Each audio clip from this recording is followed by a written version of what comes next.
మంచి మనసు తెలుగు కథ. రేణిగుంట అనే చిన్న గ్రామంలో లలిత అనే అమ్మాయి ఉండేది. ఆమె కుటుంబం ధనికం కాదు, కానీ లలితకు ఉన్నది ఒక మంచి మనసు.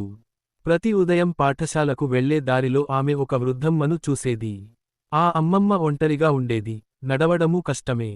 ఒకరోజు లలిత గమనించింది, అమ్మమ్మ ఇంటి ముందు ఉన్న నీటి కుండ ఖాళీగా ఉంది. ఎవరూ దానికి నీళ్లు నింపడం లేదు. లలిత వెంటనే తన బాటిల్లో ఉన్న నీటిని పోసింది.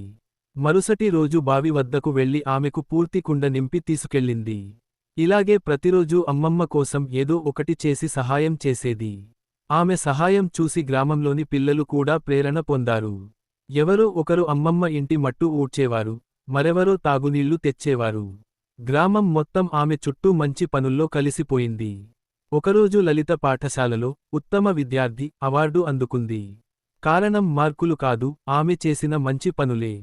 ప్రధానోపాధ్యాయుడు అందరి ముందు ఆమెను ప్రశంసిస్తూ, ఒక మంచి మనసు గ్రామాన్ని మార్చగలదు అని చెప్పారు. లలిత కళ్ళు మెరిశాయి.